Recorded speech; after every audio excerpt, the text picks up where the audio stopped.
আজ গোয়াতে আমাদের শেষ দিন, তাই সকাল সকাল ঘুম ভাঙতেই আর সময় নষ্ট না করে বেরিয়ে পড়লাম। চেক আউট করার পর এই চত্বরে আর বেশি সময় নষ্ট করা ঠিক হবে না, তাই তার আগে আশেপাশে যতটুকু শেষবার ঘুরে নেওয়া যায় তারই চেষ্টা। গুগল ম্যাপ ঘাঁটতে ঘাঁটতে একটা জায়গা পেয়েছিলাম, নাম দেখলাম কোকোনাট ট্রি প্যারেড। তো বুঝলাম ডিয়ার জিন্দেগি সিনেমাতে শাহরুখ খান আর আলিয়া ভাট যে রাস্তায় সাইকেল চালিয়েছিল, মানে সাইকেল চালিয়ে বেড়াচ্ছিল, যার দুপাশে ছিল নারকেল গাছের সারি, সেরকমই দেখতে। তাই ট্যুরিস্টদের কাছে একটু ব্র্যান্ড ভ্যালু বেড়েছে আর কি। আমাদেরও একটু ছবি টবি দেখে যাওয়ার লোভ হলো।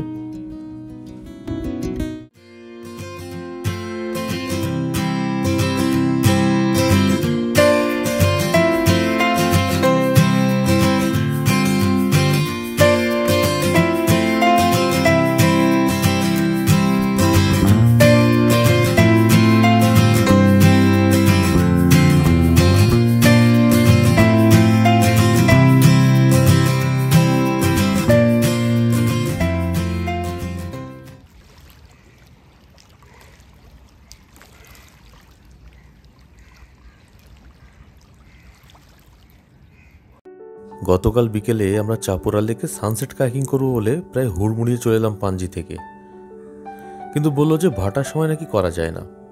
তাই তাদের কথা মতো পরের দিন সকালে চলে এলাম প্রথমবার কায়াকিংয়ের মজা নিতে। জলে নেমে এভাবে প্রথমবার একটু ভয় তো লাগছিল। পুকুরের জলে নামার অভ্যাস আছে, কিন্তু ব্যাক ওয়াটারের শান্ত জলে এই প্রথম। মজাও পেয়েছি। দুজনে একসাথে একটা নতুন রকমের অভিজ্ঞতা অর্জন করলাম। গত মাসে চিকমাগালুরে গিয়ে জিপ লাইনিং করেও সেরকম একটা মজা পেয়েছিলাম। আচ্ছা, চিকমাগালুরের ভ্লগটা আমি ডেসক্রিপশন বক্সে দিয়ে দেবো।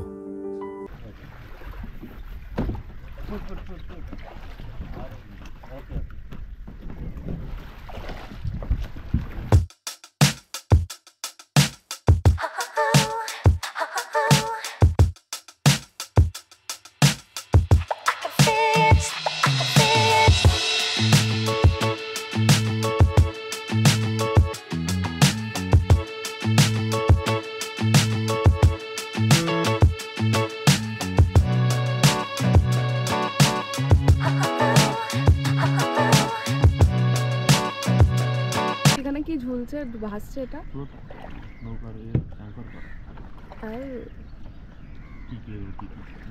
আমি তো ব্রাজিলে চলে আসলাম মনে হয়।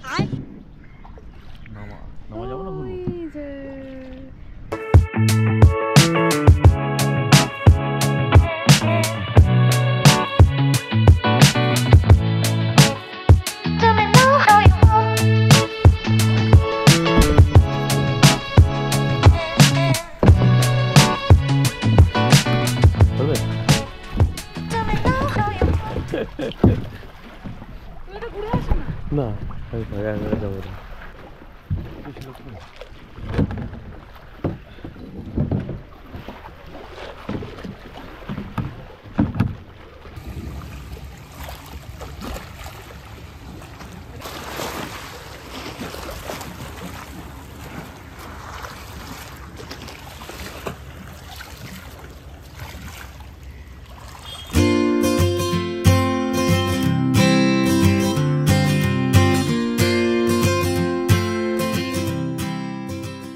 বইটা টেনে জল থেকে ওটা দাঁড়াতে পারছিলাম না, একেবারে রাক্ষসী খিদে চেপেছিল আমার।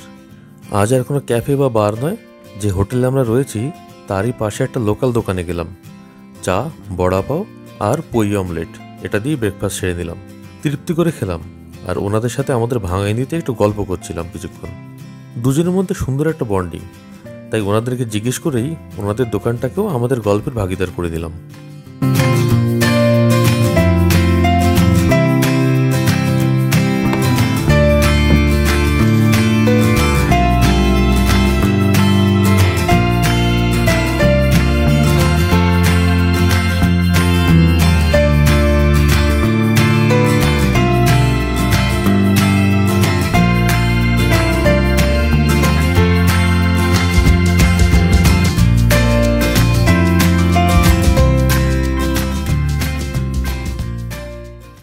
ব্রেকফাস্টটা করার পর ভাবলাম চাপোরা ফোর্টটা একবার ঘুরে আসি।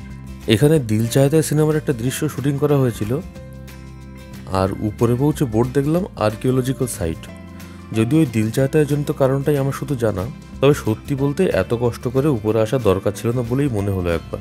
এদিক ওদিক একটু ঘুরে 2-4টে ছবি তুলে ফোর্টের এক কোনায় গিয়ে দুজন পাশাপাশি বসে সামনে সমুদ্র আর পাহাড়ের একটা সুন্দর দৃশ্য দেখছিলাম। বেশ সুন্দর হাওয়াও হচ্ছিল।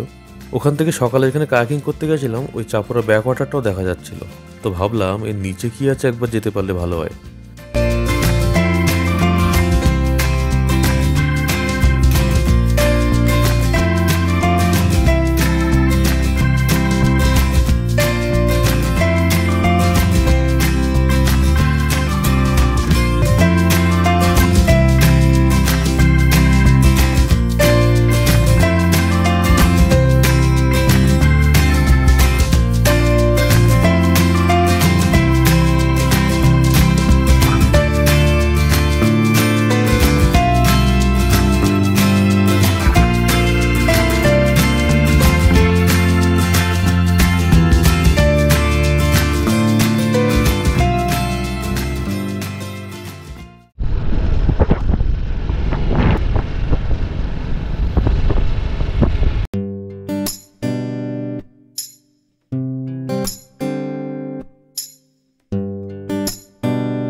ওই যে ওখানে বসে ভাবলাম এর নিচে কি আছে একবার গেলে হয়।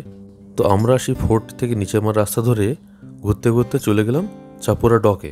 মাছ ধরার নৌকোগুলোই এখানে আসে সম্ভবত দেখে মনে হলো, তবে আশেপাশে আর কোনো ট্যুরিস্ট ছিল না।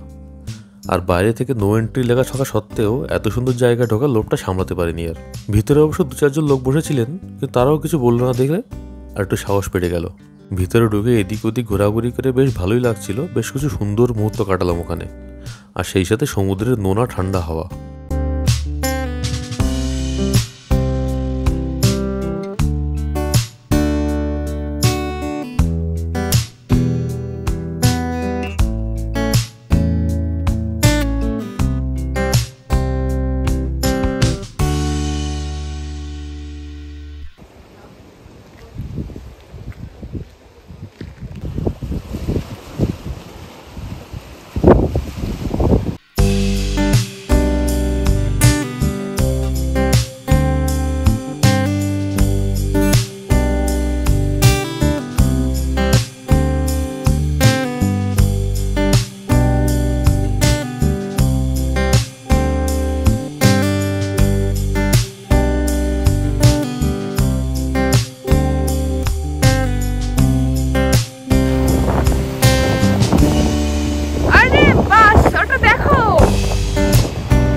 এই যে বাসগুলো, এগুলো চাপোরা থেকে মাপুসা যাচ্ছে।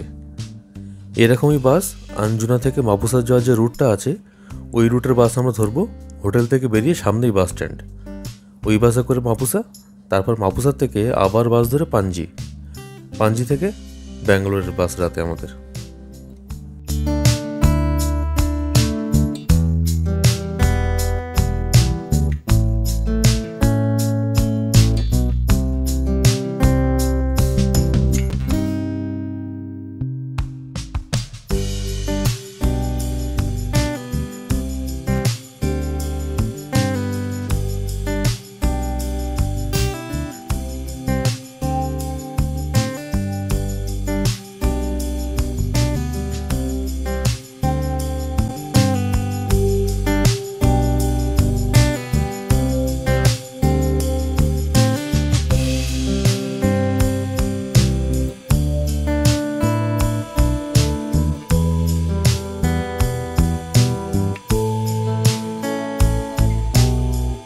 হোটেল থেকে চেক আউট করে ওনাদেরকে রিকোয়েস্ট করে ব্যাগগুলো রিসেপশনের পাশেই রেখে দিলাম। এরপর আমরা বেরিয়ে পড়লাম গুগল বাবাজির রেকমেন্ডেশনের একটা গোয়ান ফিশ থালি খেতে।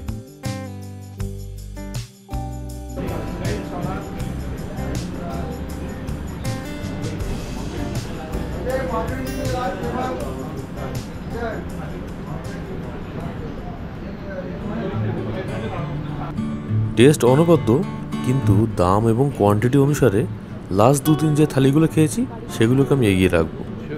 এখন স্বাদে ভালো খাবার যখন সামনে পেয়েছি তখন খেয়েই নেই।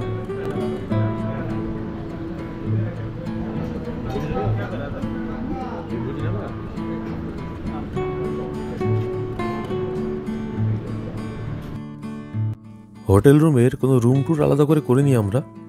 সব জায়গায় বিভিন্ন দামের বিভিন্ন যে হোটেল তার মধ্যে স্ট্যান্ডার্ড স্ট্রাকচার প্রায় সবই এক থাকে। আমরা একটা বেসিক হোটেল নিয়েছিলাম, আর এই হলো সেই রুম ছেড়ে চলে আসার সময় তার পরিস্থিতি।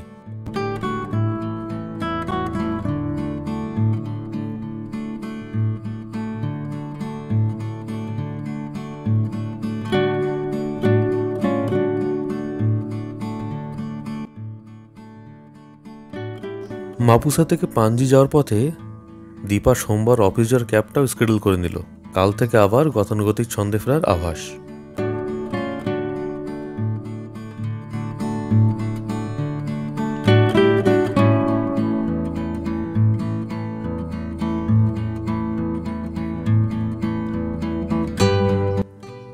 পাঞ্জিতে নেমে ব্যাঙ্গালোরের বাস তখনও দেরি ছিল, তাই হাতে সময় আছে ভেবে সিটির মধ্যে ঘুরে বেড়ায় ছোট্ট ইলেকট্রিক বাস, তাতে চড়ে বসলাম।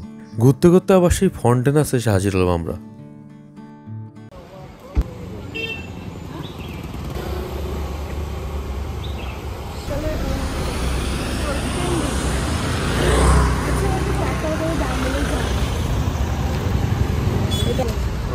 ওটা কটা নিতে পারো? ये होममेड है क्या? होममेड है घर पे बनाते हैं आप? बेकरी बनता है। अच्छा, बेकरी में बनता है।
ফন্টেইনাসের গলিতে হাঁটতে হাঁটতে সামনে পেলাম হসপিটারিয়া ভেনিতে, প্রায় শতাব্দী প্রাচীন এক পর্তুগিজ রেস্টুরেন্ট।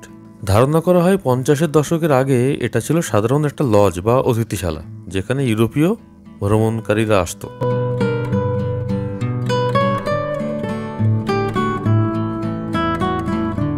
কাঠের পুরনো সিঁড়ি, মোজাইক করা মেঝে আর রাস্তার উপর কাঠের ঝুল বারান্দা, যেখানে বসা লোভ সামলানো চাপ। তাই বসে একটা প্রন রিসোতো আর coconut feni jungle juice order করলাম।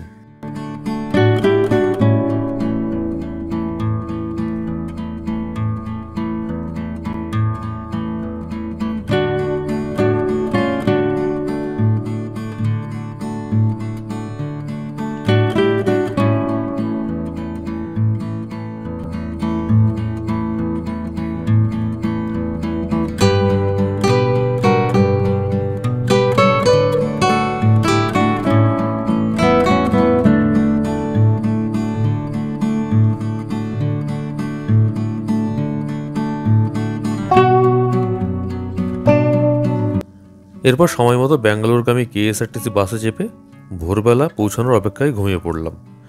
আর আজকের ভ্লগটা এখানেই শেষ করছি। দেখা হবে নতুন একটি ভ্লগে।